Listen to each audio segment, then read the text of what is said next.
Hello, Ryan here, and welcome to Star Citizen Sunday. This is a weekly show which covers all of the news from the week just past. Be sure to subscribe if you like what you see, and let's get on with it. This week, the Drake Ironclad is revealed. We have a monster of a Q&A with some great new information, plus Alpha 3.23.2, which includes hangars and cargo, is aimed to enter Evocati testing next week. So as mentioned, Alpha 3.23.2 is just about to enter testing. Now, the message that we all received on Friday from Cloud Imperium read, "We are continuing to work through the remaining blocking issues for Alpha 3.23.2, which currently contain hangars, cargo updates, and more. Since these changes have huge widespread effects on how almost every system in our game operates, our goal is to go through with an accelerated Evocati to Waves 1 through 5 system when ready. We are expecting multiple different PTU builds next week, starting Tuesday, with 3.23.2 hopefully Wednesday. We'll update more here next week." So, really exciting to hear that these major features are planning to enter Evocati testing next week, and if all goes well, Cloud Imperium will just be pumping it through the rest of the waves really quickly, aiming to get it released to live as soon as possible. Chances are they want to push it through the normal wave system as quick as possible so that they can expose the issues as quickly as possible and get them fixed, but this could mean that it's only a matter of a few weeks before we have personal and instanced hangars, freight elevators, and these major cargo updates and missions in our hands. I really hope this is the case, as on top of all of the really cool new features that came with 3.23 and 3.23.1, when this patch comes along, this will be the complete patch that we have all been waiting for. But that is all I have for you on 3.23.2. As soon as I know more, I will be sure to let you all know. So this week's Inside Star Citizen began looking at the Drake Ironclad, or Iron Chad, or Fatapillar, whatever you want to call it. The Drake Ironclad is a ship that fills the gap between the low and high 100 SEU cargo capacity and the multiple thousands of standard cargo unit capacity as well, which is right in the middle, offering 1536 SEU. Now, the Ironclad is the next step up from the Caterpillar, which is a 6-person armoured freighter with a large dedicated cargo bay at the front, offering front ramp loading or a retractable roof to help you load and unload via tractor beams, which I will say is a great idea and should make loading and unloading much easier. Now, the fact that it is covered also offers a lot of protection, unlike that of the Hull series, for example, although the Hull series is intended for your normal mill-of-the-run kind of cargo jobs where you're in safe space.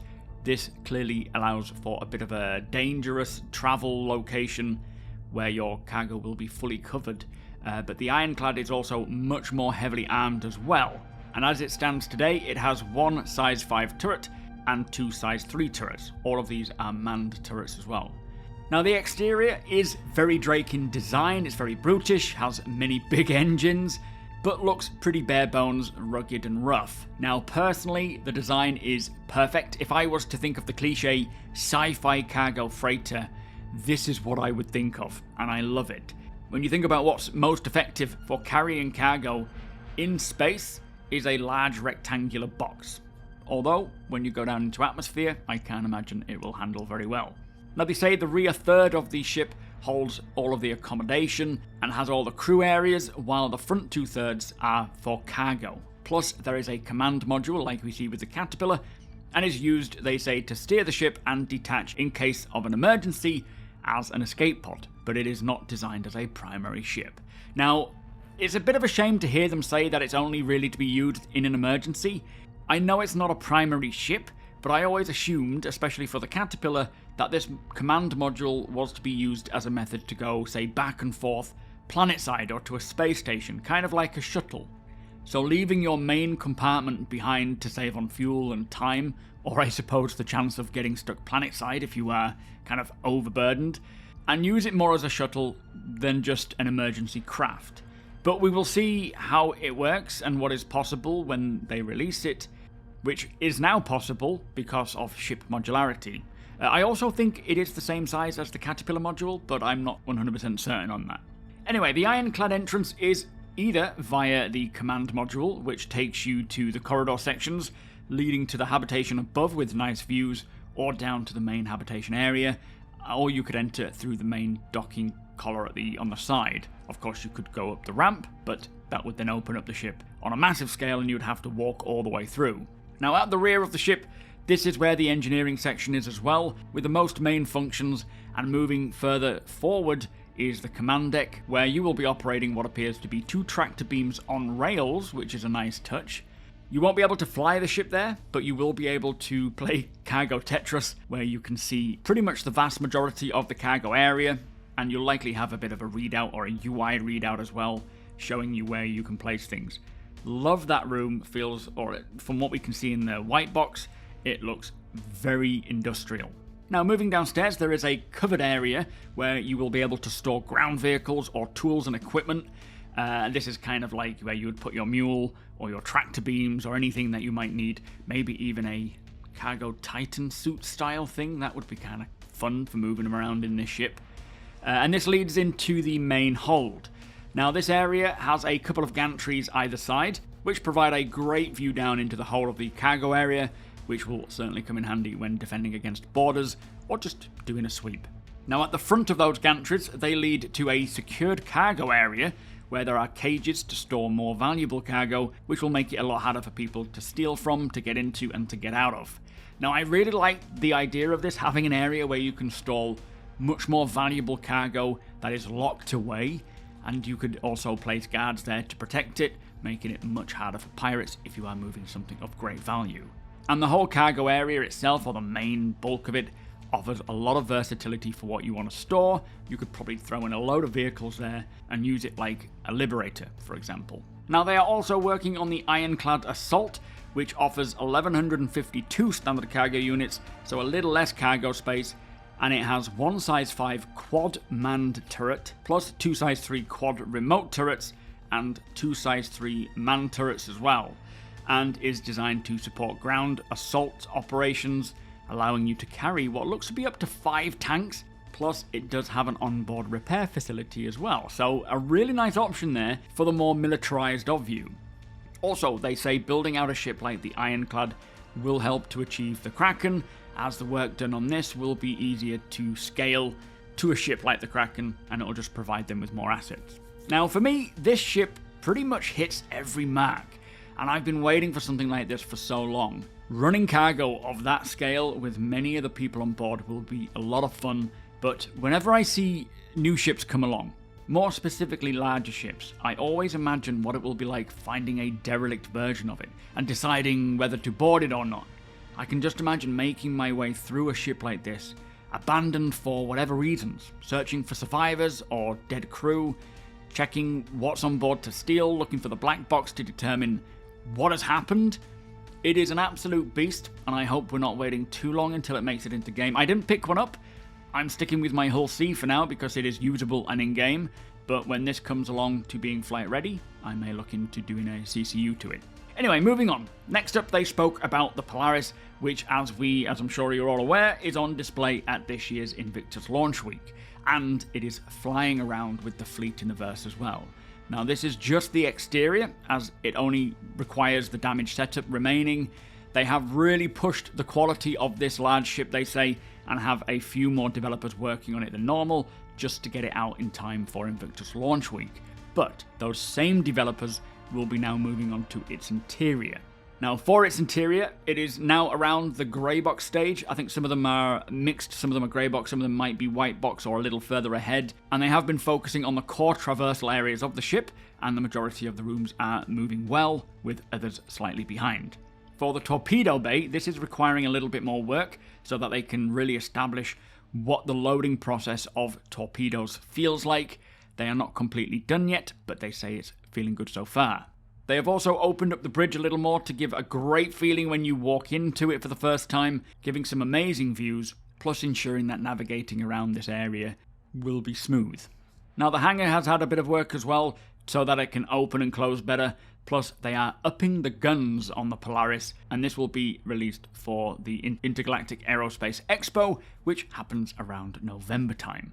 So as you can see, it is really coming together well. Some rooms more so than others, but when it is done, it will be a beast, especially if they are upping the weapon sizes. Anyway, that was the last Inside Star Citizen for the next 4 weeks, with it returning, they say, on June 20th, and it sounds like it'll be a sort of journey to 4.0 series, with 4.0 releasing in Q3. But to finish with, they did reveal who the character in this orange environmental suit was, and it was Jared all along. I actually had no idea it was him. I thought it was going to be Jax, but what a great reveal that was. And that did lend so nicely to some pretty good B-roll. Anyway, let us get to Star Citizen Live. So this week's Star Citizen Live was a bit of a belter. It was another Invictus launch week episode, talking all about ships and vehicles. Now, before we get to the vehicle Q&A, Jared did mention that the work on bounty hunting has unfortunately been put on the back burner for the time being, as this profession will require a lot of other features from other teams, like restraints, quantum tracking, so being able to track your bounty through quantum travel. FPS and ship scanning requires more work, and the refactor of the law and security systems too. Once these systems have been updated, they will get back to the bounty hunting mechanic. So very happy to hear that they have addressed bounty hunting, as it was in heavy development with security and admin offices and locations being created. We have of course seen the ability to restrain, but I suppose with server meshing as well, that will require a lot of other systems to be converted and work with this new tech. So it sounds like there is quite a bit of work required until bounty hunting can come along properly, which is a big shame, but I am glad that they have informed us now, and hopefully we're not waiting too long until they can pick that work back up. Anyway, let us start with the Master Mode questions. First question is, how has the rollout of Master Modes gone so far? And they say, in general, they are very happy with its progress and how its release went with 3.23. There is a few balancing issues that need to be adjusted, and it's definitely not done yet, but they are excited to get all the feedback and do expect Master Modes to evolve massively over the next few patches. Now, for me, I do feel like the overall system is heading in the right direction, and how all of the ships feel much better than what they did. It will obviously require a lot of balancing and tuning to get them all dialed into where they need to be, which will take a while. Also, there is only so much they can do right now for certain values until features like ship armor come along, the Maelstrom physical damage system gets implemented, the resource network, which thankfully is rolling out in 4.0, and much more. It does kind of feel like the foundation is almost set and ready to start receiving all of these other changes, making it quicker and easier to make appropriate adjustments as well once they're all in, just getting everything feeling good. It'll take some time to tune, but it is coming along. Now, right now, they say Master Modes is going well, and the relationship between what ships are doing most of the killing in-game has flattened out, meaning there is not just 1 or 2 ships doing all the killing. More players of varying abilities, they say, are enjoying the game in these areas, which is a positive as well, but like they say, there is still a lot more to do. For example, ESP or extra stick precision needs to be more improved. The 1v1s need a lot more improvement. They also want to try using an egg-shaped velocity space to combat backstrafing, as we heard at CitizenCon, and they want to improve the combat distances as well. Also, camera shaking and G-force zoom effects are inconsistent, and they want to look more into them. Plus, some of the ships are feeling a little out of whack. So, they are happy with the progress, but it is not final by any means. Next question is, does racing have any future in Star Citizen? And yes, of course it does. Master Modes did affect racing big time, so certain tracks don't work as well anymore, but racing is very important to Cloud Imperium, and it will have a big future. Master Modes will allow for racing ships to excel at racing in the future once they have ironed out all the kinks. One problem is, though, that racing ships with guns can be very dominant when in combat, which is not what they want. Now, personally, when it comes to racing in Star Citizen, the vehicles specific to racing need to be more in line with the differences of real-world vehicles, I feel. You wouldn't stick a cannon on an F1 racing car and expect it to be effective in warfare, and the same kind of goes for, you wouldn't remove all the weapons from a tank and expect it to set a world record on a track.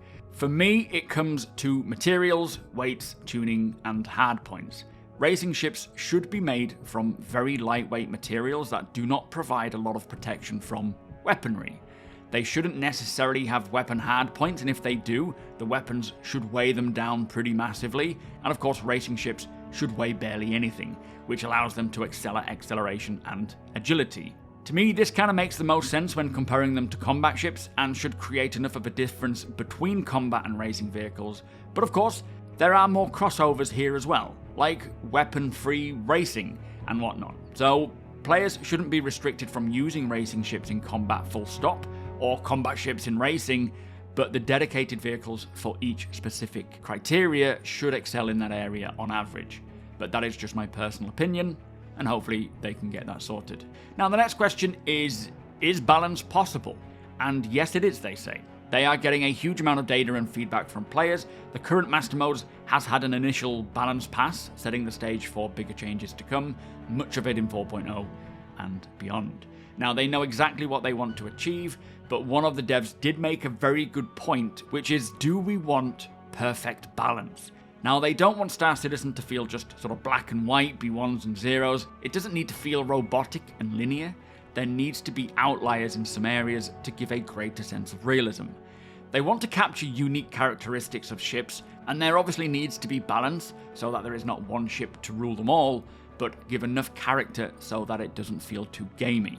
Now, I really like that they speak about this kind of thing, as of course in games balance is important. They don't want everyone using the same thing, but player skill should really help in this area as well, as you might be someone who can really use a certain characteristic of a particular ship really well that many others can't, because you've practiced. And those sorts of imperfections are going to be important to keeping the game feeling alive, and not just a case of reading spreadsheets.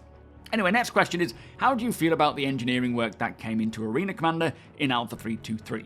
So they are pretty excited, and next week they will reach a huge milestone internally where everyone will be using the resource network within the game dev branch. Now that'll be very interesting to hear how the developers find it. Hopefully they will let us know, as we know the resource network's initial implementation for the persistent universe for us players will come with Alpha 4.0 in Q3. So that gives the dev teams internally a good few months to get their hands on it and provide feedback before the Evocatters and eventually the main player base do as well. Again, hopefully we get to hear their thoughts on it, but very exciting that it is now getting into the dev branch. Next question is, are there any thoughts on whether power plants will burn fuel, so abandoned ships don't just sit there with their shields up all the time or forever? And yes, in the future power plants will burn fuel, and they are looking into what will be the perfect time to release this. It won't be coming with 4.0, but the goal is to have power plants consume hydrogen fuel, and this is because power generators currently create energy out of thin air, which they say will not work at all for base building. So once your fuel and batteries deplete, the ship's systems will slowly die, and the shields will drop, allowing players to enter the ship. But of course, this will mean no life support either. Now, when this resource network fully rolls out and we have map markers and eventually base building and so on, we will be finding ships lying around in the verse in all places, be that in space or planetside. And they could have been sat there for weeks, for months, and eventually years as well, once we get to 1.0 and wipes no longer happen, and they will look like it too, as they will degrade and age, especially if planetside due to environmental wear. And I can just imagine coming across a ship that has been sitting there on the planet for years, covered in plants due to this biome accumulation tech, getting on board but ensuring that you still have your suit on for oxygen, as the power plant would have run out of fuel years ago, and it's just dark and empty, so exploration and salvaging as well will be such a crazy profession. Cannot wait for that. Now, next question is, are there any updates on non-lethal damage like EMP, distortion, ship disabling, and so on? Now, for distortion, damage will have a counter, so you can use your multi-tool, I believe, and reduce the amount of distortion damage that you are receiving. This will clearly be working for multi-crew ships more than single-seat ships, unless they can find a way or a method to counter it in single ships, if they want one. The biggest change for 4.0 in this area, though, is to soft death, which will allow players to recover from a soft death, with one idea being tied to the health of the power plant, so you can repair the power plant to get it back into flight again. They are still discussing how this will work exactly, though, but that is the plan. Now, of course, when soft death came along, that was a great addition, as it meant that players don't just instantly die the minute their ship is taken out. And with this next version coming in 4.0, if you suffer a soft death, you will have a chance of getting back up and running again. Very nice. Next question is, how is rearming out in the field supposed to work? For example, if I was to land in my Polaris with my ship, how would I rearm myself? So he says that you will be buying ammo containers that you will then use to refill the pool of ammo for the ships that you have landed. For landing in larger ships, for example, you'll buy these ammo containers, place them inside the larger ship, and then that will be put into the pool of ammo that you can use then to rearm your smaller ships. They didn't really specify exactly what the process is going to involve, maybe they don't know yet. But they are actually unifying the ammo sizes for ship guns. For example, all ballistic weapons, regardless of size, will fire the same ammo type, so you can just buy one ammo type. Now, I'm not sure how that's going to work in regards to larger guns doing more damage, aside from, I suppose, velocity and RPM, but this might just be a temporary thing to get things balanced. Different ammo types are still intended, like incendiary, armor-piercing, and so on, but size, or I suppose caliber, is what I think he's talking about here, and they will be shared throughout all weapons, unless I completely misunderstood what he's talking about.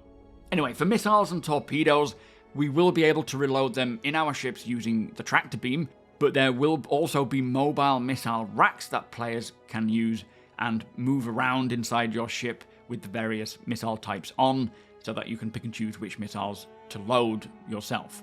Now, this will be a lot of fun, especially for group play, where if you have someone communicating with the players in the missile bay, you could swap out missile type A with missiles type B, if that is more applicable, and then having the player go and grab that missile rack, wheeling it over to where it needs to go, and then reloading those missiles by hand. I think that'll be pretty intense, especially if you are in the middle of a fight. Of course, how this works with each ship will be determined when ready, like the Constellation, for example, but that'll need working out. Next question, will there be missions for refueling? Now, yes, there will be, but there are a lot of other dependencies and edge cases needed first before it can come along. They also need to be able to provide enough feedback for the player to know what is happening if you are refueling someone or an NPC, so that you can make an informed decision. So yes, one day, but just not anytime soon. Now, I think one way to improve the refueling gameplay, which they have mentioned in the past when they first rolled out the ability for the Starfarer to refuel, would be a refueling beacon. Which, of course, now that the MobiGlass is up to date a bit more, this beacon is one step closer.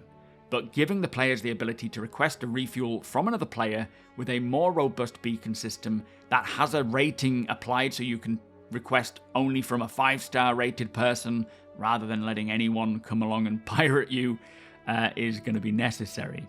Now, the next question is, what about mining missions? Finally, my favourite question of the whole episode.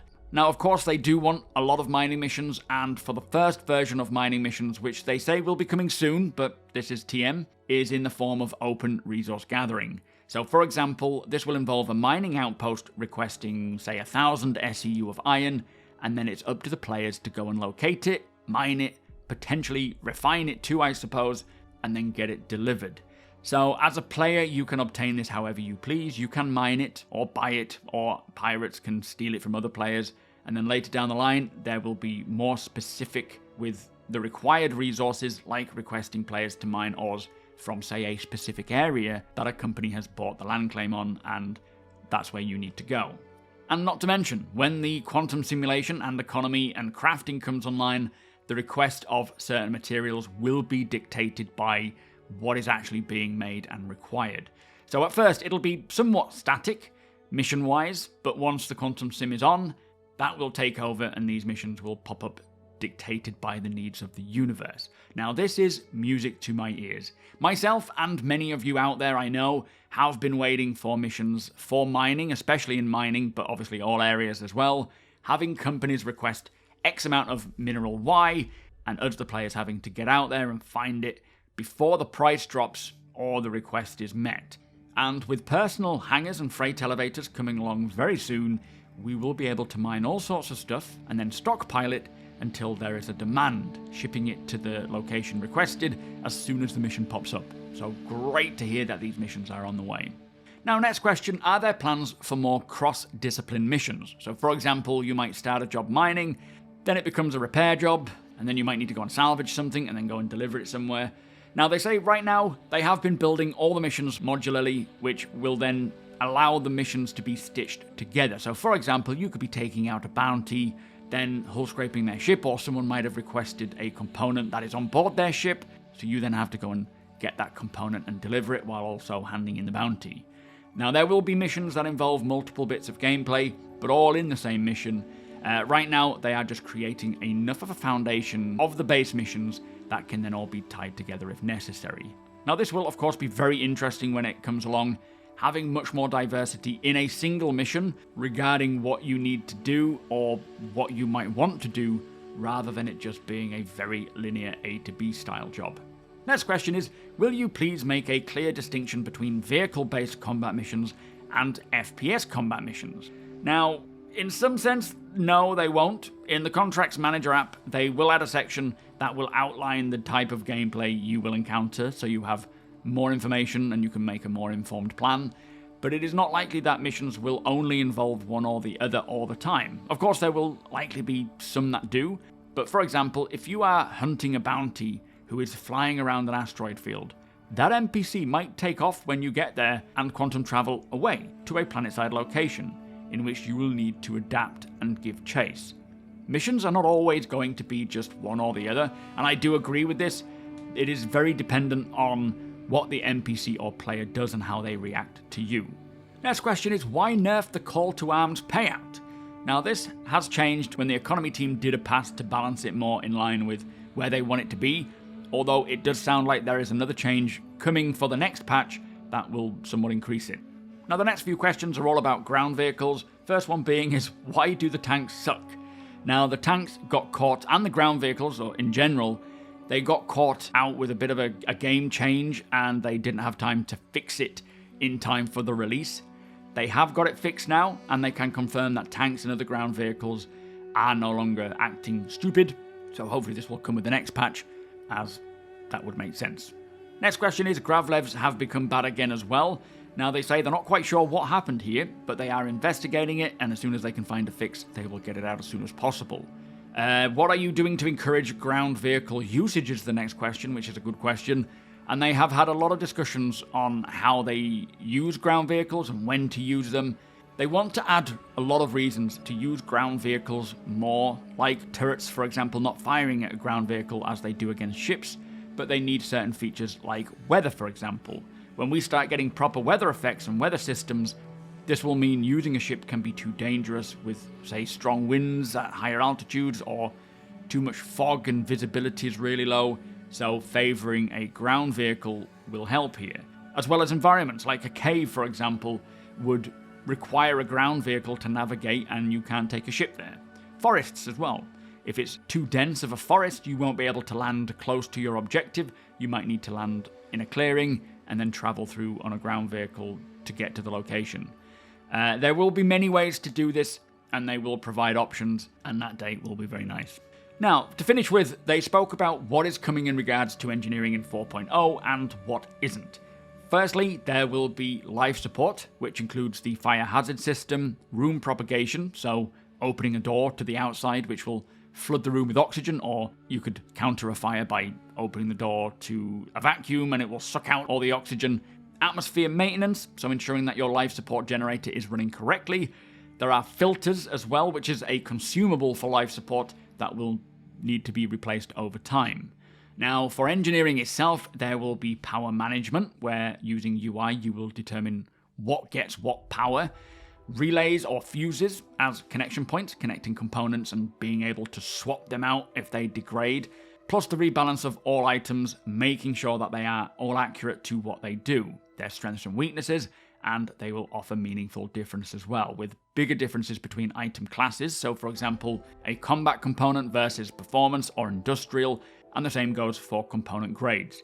So players' choice will matter, and they want players to be able to make a clear decision on what to choose, and of course all the UI being legible and not confusing. Simple component repair is coming as well, using the multi-tool, or by all means swap out the component if they are damaged. There will also be malfunctions in 4.0, starting with 3 different types, being fire, item damage, and item distortion, and they will add more bespoke malfunctions if necessary, as it's quite a lot to go with to start with.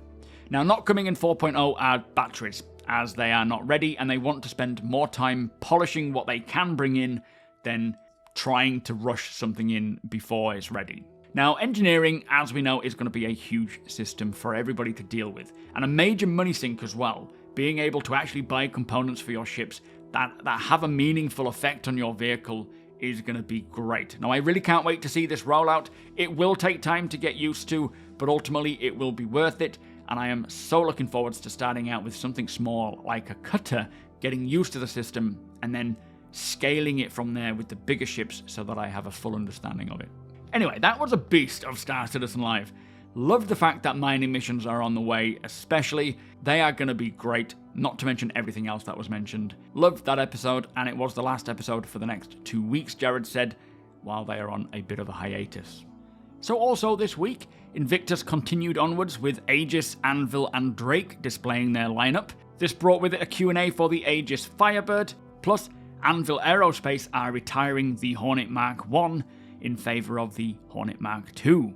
Now, what this means in terms of the real world is you won't be able to buy the Hornet Mark 1 from the website nor from the in-game dealerships, but it will still be supported in-game through development like any other ship, and there will be other ways of attaining the ship in-game, not to mention there will eventually be second-hand dealers. Players will be able to sell their ships as well, so if you don't pick it up now, it is not gone forever. But in terms of the lore of the verse, this is something that I have been waiting to see happen ever since Chris spoke about it many years ago, saying that as time progresses in game, we will see certain ship models get retired in favour of more modern options from manufacturers, or new models come out while the other models are still being supported, like we see with real-world vehicles. But instead of just removing the old model, now they're at a point where they will keep them in game, support them just like any other ship, and over time they will just become more collectible. Now this, as I say, is great to finally see happening, and it also made up my mind for what my dedicated fighter ship will be, because the Hornet was the very first fighter ship that I saw during the Kickstarter campaign, flying out of the Bengal carrier hangar, so it's always struck a chord with me, and that was the Mark 1, not this new fancy Mark 2. So that brings us to the end of the show. If you do enjoy my content, please consider subscribing and hitting that like button. Also, I am able to do this thanks to my very generous patrons and channel members. If you appreciate what I do and would like to help make it even better from as little as $1 a month, all of the links are provided below.